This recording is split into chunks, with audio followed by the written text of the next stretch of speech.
শিক্ষা নেওয়ার জন্য, এটা হুকুম। তারপরে দ্বিতীয় প্রশ্ন হলো আল্লাহর ওলির দরবারে দোয়া চাওয়া যাবে কিনা। ওখানে শরীফের হাদিস, আল্লাহ রাসূল বলছেন, আমি ওমরকে আলীকে পাঠিয়েছি ওলি আল্লাহর দরবারে আমার গুনাহগার উম্মতের গুনাহ মাফ নেওয়ার জন্য। বলেন সুবহানাল্লাহ। হযরত আলী রাদিয়াল্লাহু তাআলা আনহু, হযরত ওমর রাদিয়াল্লাহু তাআলা আনহু দুই জনাই ওলি আল্লাহর দরবারে গেলেন। ওয়াশকুরনি রাদিয়াল্লাহু তাআলা আনহুর দরবারে গিয়ে সালাম বললেন আর বললেন, আমরা আল্লাহ রাসূলের সাহাবী, আমার নাম হযরত ওমর, আমার নাম হযরত আলী রাদিয়াল্লাহু তাআলা আনহু।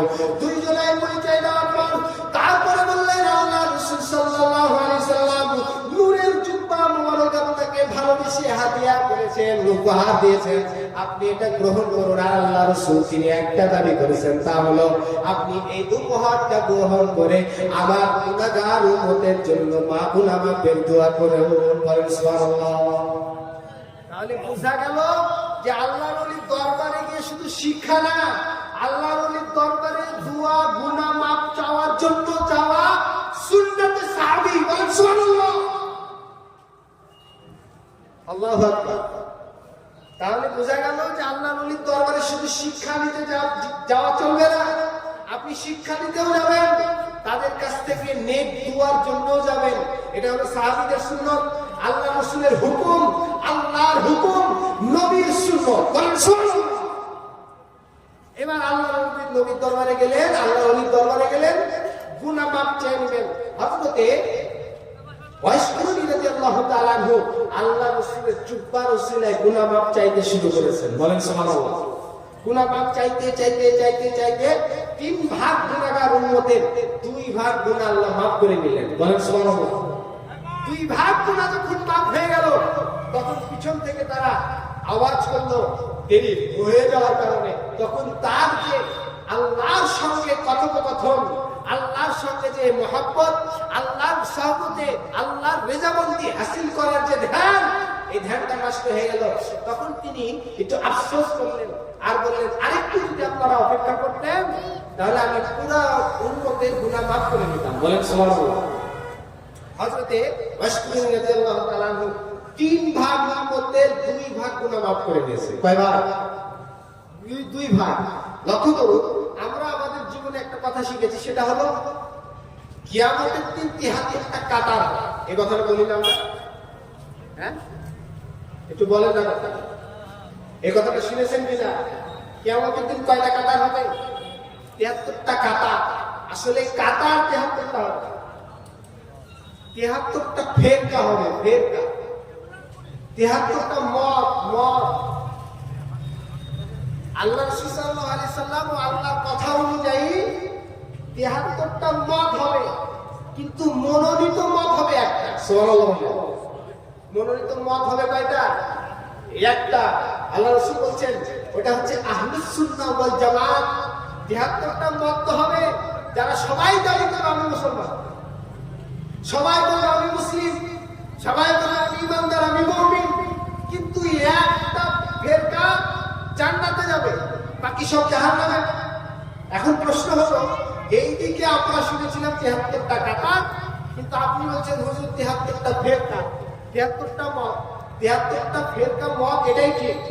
কাতার হবে 120টা। সুবহানাল্লাহ। কাতার হবে কয়টা? একটু বলেন না কথা। কাতার হবে কয়টা? 120টা। কয়টা কাতার হবে? একটু জোরে বলেন, কয়টা কাতার? 120। আর রাসূল কারীম সাল্লাল্লাহু আলাইহি সাল্লাম তিনি বলছেন যে 80টা জান্নাতে যাবে। সুবহানাল্লাহ। 80টা লাইন কিসে যাবে? জান্নাতে। 80টা লাইন কোথায় যাবে? জান্নাতে। 40টা লাইন যাবে জাহান্নামে। এখন 3 40 120 হয় না? একটু বলেন না কথা। 3 40 কয়শো 20? 120। 3 40 120। ওইদিকে ওয়াশকুরনি রাদিয়াল্লাহু তাআলা আনহু আল্লাহর নবীর গুনাহগার উম্মতের 3 ভাগের কয় ভাগ গুনাহ মাফ করে দিয়েছে? হ্যাঁ, 2 ভাগ। তাহলে এইদিকেও 3 ভাগ, এইদিকেও 3 ভাগ। আল্লাহ রাসূল বলছেন 80টা কাতার জান্নাতে যাবে, 40টা কাতার জাহান্নামে যাবে। ওইদিকে ওয়াশকুরনি রাদিয়াল্লাহু তাআলা আনহু আল্লাহর নবী বলছেন 3 ভাগের 2 ভাগের গুনাহ আমি মাফ করে দিয়েছি। তাহলে কথা দুইটা একে অপরের সাথে মিল আছে, কথা ঠিক না? তাহলে ৭৩টা ফেরকার ভিতরে এই একটা যাবে জান্নাতে, কিন্তু ওই একটারই কাতার হবে ৮০টা। বলেন সুবহানাল্লাহ। একটা ফেরকার কাতার হবে ৮০টা, বাকি সব ফেরকার কাতার হবে মাত্র ৪০টা। বলেন সুবহানাল্লাহ। আল্লাহ রাব্বুল আলামিন আমাদেরকে ওলি আল্লাহর সহবতে কবুল করুক, বলি আমিন। এবার চলে যান আল্লাহর ওলির দরবারে। এরা তো দোয়া চেয়েছে, দোয়া মাপ চাওয়ার জন্য। এখানে একটা নোকতা পাওয়া যায়, আরেকটা নোকতা বুঝবেন না, বুঝলে কিন্তু উল্টা পাল্টা হয়ে যাবে। কি নোকতা হলো এরকম যে এখন বর্তমানে আপনি আরব আমিরাত, সৌদি আরবে যদি হজ্জের উদ্দেশ্যে যাওয়ার জন্য নিয়োগ করেন, তাহলে কত টাকা লাগবে? আপনাদের ইন্ডিয়ায় কয় টাকা লাগে? হ্যাঁ, জোরে বলেন নাকি? ৪.৫ লাখ? না না, আরো বেশি। ওমরাতে কত লাগে? ১ লাখের বেশি তো মনে হয়। হ্যাঁ, আচ্ছা ১.৫ লাখ টাকা ওমরায় না, আর ৪ লাখ ৫ লাখ ধরে হজ। এখন এত টাকা লাগছে, সাধারণ মানুষ যারা মিডিল ক্লাস তারাও কিন্তু নিয়োগ করে, সাহস করে নিয়োগ করতে পারে না যে এতগুলো টাকা জোগাবো কখন আর আল্লাহ ওলির দরবারে যাবো কখন। ঠিক না? একটু গ্রহ বলেন না। দেখুন, লক্ষ্য করুন, আমরা যখন হজে যাই তখন আল্লাহ নিজাবন্দি হাসি আর গুনাহ মাফের জন্য তো হজে যায়, ঠিক না? আল্লাহ ওলির দরবারে যাওয়ার জন্য আল্লাহ রাসূল সাল্লাল্লাহু আলাইহি ওয়াসাল্লাম হুকুম করলেন। সাহাবীদের সুন্নাত বোঝার চেষ্টা করুন। আল্লাহ রাসূল তিনি জানতেন, কারণ আল্লাহ যেমন অতীত, বর্তমান, ভবিষ্যৎ সবকিছু জ্ঞানের অধিকারী। আল্লাহর কাছে অতীত, বর্তমান, ভবিষ্যৎ করে কিচ্ছু নাই, কিন্তু রাসূলুল্লাহ সাল্লাল্লাহু আলাইহি ওয়াসাল্লামকে আল্লাহ রাব্বুল আলামিন অতীত, বর্তমান, ভবিষ্যতের সব জ্ঞান দিয়েছেন। আল্লাহ রাসূল তিনি জানতেন যে ভবিষ্যতে এই হজ নিয়ে আমার উম্মতের ভিতরে কিছু অসাধু ব্যবসা করবে। বলেন নাউজুবিল্লাহ। এই ব্যবসার কারণে আমাদের বাংলাদেশে এখন লাগে ৭ লাখ। বাংলাদেশে কয় লাখ লাগে? ৭ লাখ। ৭ লাখ হলেও ভালোভাবে হয় না, ৭.৫ যোগ করা লাগে, তাইলে একটু ভালোভাবে হয়। তো কয়েকদিন পর বলবো ৮ লাখ লাগে, তো ৮ লাখ মুখের কথা। আপনাদের এখানে গরুর গোশত হলো ২৫০ টাকা, আর আমাদের বাংলাদেশে গরুর গোশত ৮০০ টাকা।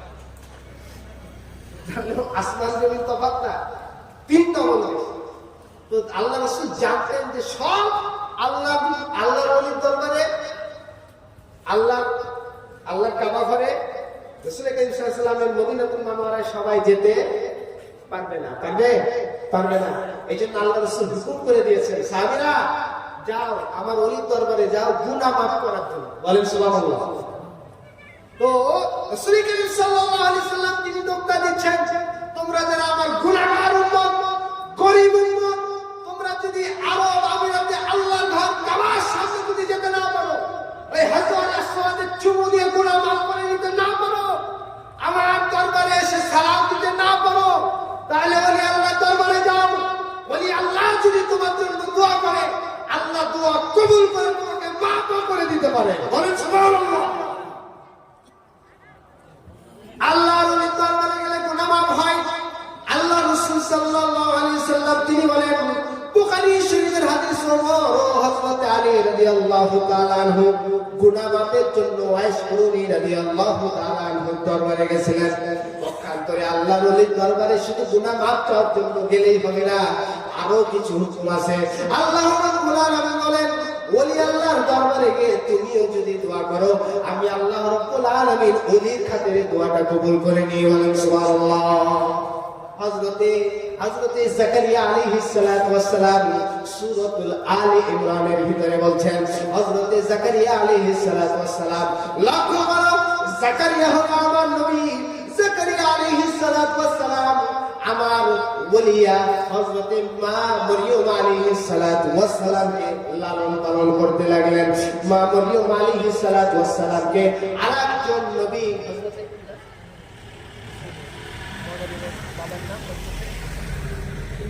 হযরতে ইমরান আলাইহিস সালাতু ওয়াস সালামের মেয়ে হযরতে মা মরিয়ম আলাইহিস সালাতু ওয়াস সালাম, হযরতে ইমরান আলাইহিস সালাতু ওয়াস সালাম আল্লাহর দরবারে দোয়া করলেন, আয় আল্লাহ আপনি আমাকে একটা সন্তান দান করুন, যেই সন্তানটা আপনার ইসলামের পথে, আপনার আপনার ঘরের পক্ষে বাইতুল মুকাদ্দাস দেখাশোনা করার জন্য খাদেমের জন্য একটা সন্তান দান করুন। আল্লাহ রাব্বুল আলামিন হযরত ইমরান আলাইহিস সালাতু ওয়াস সালামের স্ত্রীর রেহেমের ভিতরে মা মরিয়ম আলাইহিস সালাতু ওয়াস সালামকে দিয়ে দিলেন। বলেন সুবহানাল্লাহ। মা মরিয়ম আলাইহিস সালাতু ওয়াস সালাম যখন দুনিয়ায় আসলেন, সঙ্গে সঙ্গে হযরত ইমরান আলাইহিস সালাতু ওয়াস সালাম আল্লাহর দরবারে দোয়া করলেন আর বললেন, আয় আল্লাহ, আমি তোমার বাইতুল মুকাদ্দাস, প্রথম কিবলা বাইতুল মুকাদ্দাসে দেখাশোনা করার জন্য একজন খাদেম তুমি চেয়েছিলাম, তাকে হলো সে হলো পুত্র সন্তান, কিন্তু তুমি আমাকে দিয়েছো কন্যা সন্তান, কিভাবে সে কাবা ঘর দেখাশোনা করবে? বলেন সুবহানাল্লাহ। আল্লাহ যা চাই তাই হয়, কথা ঠিক না? আল্লাহ কুল বললে ফায়াকুন হয়ে যায়। আল্লাহ বলছেন, রে ইমরান, চিন্তা করো না, আমি তোমার কি হে যে মা মরিয়ম আলাইহিস সালাতু ওয়াস সালামকে আমি প্রেরণ করেছি, তাকে আমি আমার ওলি বানিয়েছি। বলেন সুবহানাল্লাহ। মা মরিয়ম আলাইহিস সালাতু ওয়াস সালামকে আমি আল্লাহ শয়তানের চক্রান্ত শিকার যেন না হয় সেই রকম গুণাগুণ দিয়ে সৃষ্টি করেছি। বলেন সুবহানাল্লাহ। হযরত মা মরিয়ম আলাইহিস সালাতু ওয়াস সালাম আমার ঘর বাইতুল মুকাদ্দাস কাবা ঘরের ভিতরে থাকার জন্য যেমন পবিত্র থাকার দরকার আমি তাকে তেমনই পবিত্র বানিয়েছি। বলেন সুবহানাল্লাহ। হযরত মা মরিয়ম আলাইহিস সালাতু ওয়াস সালাম তিনি হলেন ওলি, হযরত ইমরান আলাইহিস সালাতু ওয়াস সালাম তিনি হলেন নবী।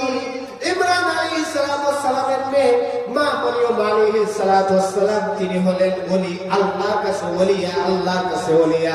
মেয়ে ওলি, মহিলা ওলি, মহিলা ওলি হযরত মা মরিয়ম আলাইহিস সালাতু ওয়াস সালাম। হযরত জাকারিয়া আলাইহিস সালাতু ওয়াস সালাম মা মরিয়মকে দেখাশোনা করতে লাগলেন। বাইতুল মুকাদ্দাসের হুজরা ঘরে তার বসবাস। যখন মা মরিয়ম আলাইহিস সালাতু ওয়াস সালাম আস্তে আস্তে বড় হতে শুরু করলেন, তখন চারিদিকের যুবক সন্তানদের, যুবক ছেলেদের তার উপর চোখ পড়তে লাগলো। হযরত জাকারিয়া আলাইহিস সালাতু ওয়াস সালাম সেই জন্য মা মরিয়ম আলাইহিস সালাতু ওয়াস সালামকে যখন কোথাও তিনি যেতেন তখন তাকে হুজরা ঘরের ভিতরে আটকে রেখে চলে যেতেন। হযরত জাকারিয়া আলাইহিস সালাতু ওয়াস সালাম একদিন মা মরিয়মকে বললেন, তোমার কিছু কাজ থাকলে কাজগুলো সেরে নাও, আমি একটু দূরে যাব, তোমাকে ঘরের ভিতরে আটকে রেখে যাব। হযরত মা মরিয়ম আলাইহিস সালাতু ওয়াস সালাম তিনি বলেন, আমার সকল কাজ হয়ে গেছে, আপনি এখন দরজা লাগিয়ে চলে যেতে পারেন। হযরত জাকারিয়া আলাইহিস সালাতু ওয়াস সালাম মা মরিয়মকে হুজরা ঘরের ভিতরে আটকে দিয়ে তালা মেরে দিলেন, তালা বন্ধ করে রেখে দিলেন। হযরত জাকারিয়া আলাইহিস সালাতু ওয়াস সালাম একটা প্রয়োজনীয় কাজ সারতে গিয়ে তিনি ভুলে গেছেন মা মরিয়মকে হুজরা ঘরে আটকে রেখেছে। আমার আব্বা হুজুর কিবলা রাহমাতুল্লাহ আলাইহি তিনি বলেন, হযরত জাকারিয়া আলাইহিস সালাতু ওয়াস সালাম কাজে আটকে গিয়ে কাজ সারতে সারতে 40 দিন পার হয়ে গেছিল। বলেন সুবহানাল্লাহ। তাহলে ঘরের ভিতর কে আছে? মা মরিয়ম আলাইহিস সালাতু ওয়াস সালাম। এইদিকে তালা মারা। হযরত জাকারিয়া যেখানে কাজে আটকে গেছিল কয়দিন? 40। এমন একটা মানুষ, সেই সময় তো আর ট্যাপ ছিল না, সেই সময় তো আর বাসা বাড়ির ওই ছাদের ট্যাঙ্কি ছিল না পানি, যে ওই ঘরের ভিতরে পানির ব্যবস্থা থাকবে, সেই সময় ফ্রিজও ছিল না। আমাকে এই মাহফিলে আসার আগে আমার বহুকেবলার একজন মহব্বতী অন্য আল্লাহ ওলির মুরিদ, উনি বলছেন যে হুজুর আপনার কাছে আসলাম একটা বিষয় আরজি করার জন্য। কি? যে আপনি একটু কোরআন ও বিজ্ঞান নিয়ে আলোচনা করুন। তা আমি বললাম, আমি যে বিষয় নিয়ে আলোচনা করবো সেটা তো আমি ঠিক করে নিয়েছি, আমাকে তো মোতালা করা লাগে, পড়াশোনা করা লাগে, তা আমি তো এটা ঠিক করে নিয়েছি। তো ঠিক আছে, যখন আপনি বললেন তখন আমার ব্রেন কাজ করলো যে বিজ্ঞান আর কোরআনের সাথে যে একটা সম্পর্ক, এটা আমি পার্থক্যটা তুলে ধরে। বিজ্ঞান দিয়ে কোরআন জাস্টিফাই করা যাবে না, কোরআন দিয়ে বিজ্ঞানকে জাস্টিফাই করা যাবে। বলেন সুবহানাল্লাহ। কোরআন আগে না বিজ্ঞান আগে, বিজ্ঞান আগে না কোরআন আগে। কোরআনকে গবেষণা করে বিজ্ঞানের উৎপত্তি। সুবহানাল্লাহ। তো আমি তাকে কথা দিলাম যে সর্বশেষ যদি সুযোগ থাকে তাহলে এই বিষয়টা একটু তুলে ধরে। তো এই বিষয়টা আর একটু পরে আসবে। হযরত জাকারিয়া আলাইহিস সালাতু ওয়াস সালাম 40 দিন ভুলে গেছেন যে ভিতরে একজন মানুষ আছে। সুবহানাল্লাহ। ফ্রিজও ছিল না, ফ্রিজ তো নাই, কোনো খাবারও নাই, খাবার থাকলে 40 দিন ঠিক থাকবে না, কথা ঠিক না? হযরত জাকারিয়া আলাইহিস সালাতু ওয়াস সালাম 40 দিন পর আস্তে আস্তে চিন্তা মগ্ন হয়ে আস্তে হুজরা ঘরের ভিতরে আসলেন।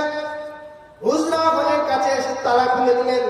তালা খোলার সঙ্গে সঙ্গে হুজরা ঘরের ভিতরে তাকিয়ে দেখলেন আল্লাহ রাব্বুল আলামিন বেমৌসুমি ফল তার ঘরে নাজিল করে রেখেছে। বলেন সুবহানাল্লাহ। বেমৌসুমি ফল, যেই সময় ওই ফলের কোনো মৌসুমই না। আমের সময় কাঁঠাল, কাঁঠালের সময় আম, বড়ইয়ের সময় খেজুর, খেজুরের সময় বড়ই, এইরকম বেমৌসুমি ফল আল্লাহ রাব্বুল আলামিন তার ঘরের ভিতরে নাজিল করেছে। বলেন সুবহানাল্লাহ। হযরত জাকারিয়া আলাইহিস সালাম তিনি জিজ্ঞাসা করলেন যে আপনি এই ফলগুলো পেলেন কোথায়? হযরত মা মরিয়ম আলাইহিস সালাম তিনি বলেন আল্লাহ দিয়েছেন। দরজায় তালা লাগানো, তালার কোনো চাবি কারো কাছে নাই। আল্লাহ রাব্বুল আলামিন বেমৌসুমি ফল তার ঘরে দান করেছেন। হযরত জাকারিয়া আলাইহিস সালাম তখন তার বয়স 80 থেকে 86 বছর বয়স ছিল, 56 বছর বয়স ছিল। ঠিক এইরকম বয়সের ভিতরে পুরা হয়ে গেছে। হযরত জাকারিয়া আলাইহিস সালাম আল্লাহর ওলির সহবতে গিয়ে আল্লাহর ওলির দরবারে গিয়ে হাত তুলে দোয়া করতে লাগলেন আর বলতে লাগলেন আল্লাহ রাব্বুল আলামিন তুমি যদি তোমার ওলিকে বেমৌসুমি ফল 44টা দিন ফল দিয়ে রক্ষণ করিয়ে জীবিত রাখতে পারো, তাহলে আমি তো বুড়া হয়ে গেছি, আমার কোনো ফল আসেনি, আমার কোনো ছেলে মেয়ে হয়নি, আমি তোমার ওলি আল্লাহর দরবারে দোয়া করি মেহেরবানি করে আমার ঘরে একটা ফল দান করো। ওলির দরবারে তিনি মানত করলেন, দোয়া করলেন। ওলির দরবারে গিয়ে তিনি আরজি করলেন আল্লাহর দরবারে, হে আল্লাহ তোমার ওলির সহবতে এসেছি, তোমার ওলিকে যদি 40 দিন ঘর বন্ধ করে জান্নাতি ফল ফলাদি নাজিল করতে পারো, তাও পাবে মুসিবি ফল, তাহলে আমি তো বুড়া হয়ে গেছি, আমার ছেলে হওয়ার আর কোনো আশা নাই, আমার ছেলে হওয়ার কোনো ভরসাও নাই, কোনো সুযোগও নাই, কোনো প্রাকৃতিক সময়ও না। কিন্তু তুমি সব পারো, তোমার ওলি আল্লাহর দরবারে তুই হাত তুলে আমি তোমার কাছে দোয়া করি, ওলি আল্লাহর ওসিলায় আমার ঘরে বেমৌসুমি একটা ফল দান করো। বলেন সুবহানাল্লাহ। বেমৌসুমি ফল। আমি বুড়া হয়ে গেছি জাকারিয়া, আমার আর সন্তান হওয়ার কোনো নিশ্চয়তা নাই, কথা ঠিক না? বুড়া হয়ে গেলে সহজ ছেলে মেয়ে হয় না। দেন আল্লাহ, কে দেন? আল্লাহ দেন। আল্লাহ বলছেন যে মা মরিয়ম আলাইহিস সালামের ঘরের ভিতরে দরজা তালা মারা কোনো ফুটা ফাটা কিচ্ছু নাই। তুমি যদি বেমৌসুমি ফল তার ভিতর নাজিল করতে পারো, তাহলে আমি জাকারিয়া আলাইহিস সালামের পুরা বয়সে কেন তুমি কোনো সন্তান দিতে পারবে না? সুবহানাল্লাহ। হযরত জাকারিয়া আলাইহিস সালাম দোয়া করলেন, আল্লাহর ওলির দরবারে দোয়া করলেন, আল্লাহ রাব্বুল আলামিন উম্মতে মুহাম্মাদের জন্য সুন্নাত করে দিলেন। চিন্তা করলেন আল্লাহ যদি তুমি আল্লাহর দরবারে তুমি বেমৌসুমি ফল দিতে পারো, আমি জাকারিয়া আলাইহিস সালাম বিরত হয়ে গেছি, তুমিও আমাকে সন্তান দান দিতে পারো, সন্তান দিতে পারো। অবশ্যই অবশ্যই তোমার ওলির দরবারে, তোমার দরবারে হাত তুলে দোয়া করি, মেহেরবানি করে ওলি আল্লাহর উসিলায় দোয়াটা কবুল করে নাও। হযরত রাসূল করিম সাল্লাল্লাহু আলাইহি ওয়াসাল্লাম আগে হযরত জাকারিয়া আলাইহিস সালাম, জাকারিয়া আলাইহিস সালামের সময় হযরত মা মরিয়ম আলাইহিস সালামের ওলির সহবতে থাকার কারণে জাকারিয়াকে আল্লাহ রাব্বুল আলামিন সন্তান দান করলেন। আর আল্লাহ বললেন তোমার সন্তান আমি আল্লাহ দান করে দিলাম, শুধু তাই নয়, তার নাম আমি আল্লাহ দিয়ে দিলাম, তার নাম হলো ইয়াহইয়া আলাইহিস সালাম। সুবহানাল্লাহ। তাহলে ওলি আল্লাহর দরবারে জাকারিয়া আলাইহিস সালাম হাত তুলে দোয়া করলেন, সঙ্গে সঙ্গে জিবরাইল নাজিল হলো। কার হুকুমে? বলেন না কার হুকুমে? আল্লাহর হুকুমে। জিবরাইল এসে বলল আল্লাহ রাব্বুল আলামিন আপনাকে সুসংবাদ দিয়েছে, আপনার ঘরে অতি সত্বর আরেকজন নবী আসবে যার নাম আল্লাহ নির্ধারণ করেছে, যার নাম হলো ইয়াহইয়া। বলেন সুবহানাল্লাহ। তাহলে এবার জানতে পারলাম যে হযরত মুসা আলাইহিস সালাম ইলমে জ্ঞান শিক্ষা করার জন্য, আমিত্ব ধ্বংস করার জন্য বা ইলম নেওয়ার জন্য ওলি আল্লাহর দরবারে গেছে। বলেন সুবহানাল্লাহ। আল্লাহ রাসূল সাল্লাল্লাহু আলাইহি ওয়াসাল্লাম গুনাহ মাফ করার জন্য হযরত ওমর, হযরত আলীকে ওলি আল্লাহর দরবারে পাঠিয়েছেন জীবনের গুনাহ মাফ করে নেওয়ার জন্য। বলেন সুবহানাল্লাহ। হযরত জাকারিয়া আলাইহিস সালাম ওলি আল্লাহর দরবারে গেছেন তার মনের আশা পূরণ করে নেওয়ার জন্য। বলেন সুবহানাল্লাহ। তাহলে বোঝা গেল যে ওলি আল্লাহর সাথে আল্লাহর সহবত আছে, ওলি আল্লাহর সঙ্গে রাসূলুল্লাহর সহবত আছে। ওলি আল্লাহর সহবতে গেলে আল্লাহ রাসূলকে পাওয়া যায়, ওলি আল্লাহর সহবতে গেলে কাকে পাওয়া যায়? আল্লাহ। মাছওয়ালার কাছে মাছ পাওয়া যায় না? হ্যাঁ, গুড়ালার কাছে গুড়, রসালার কাছে রস। ওলি আল্লাহর কাছে আল্লাহর সন্ধান পাওয়া যায়। সুবহানাল্লাহ। ওলি আল্লাহর কাছে নিজের শরীরের কৈফিয়ত, নিজের অন্তরের কৈফিয়ত, নিজের নিয়ত, নিজের আনন্দ, নিজের অহংকার, হিংসা, জাগবরি, হামকরি, বড়াই সব কিছু দূর করে মানুষের মতো মানুষ করে আল্লাহর কাছে ওলিতে রূপান্তরিত করে দেয়। বলেন সুবহানাল্লাহ। সেই ওলি আল্লাহর দরবারে যেতে হবে বাবা।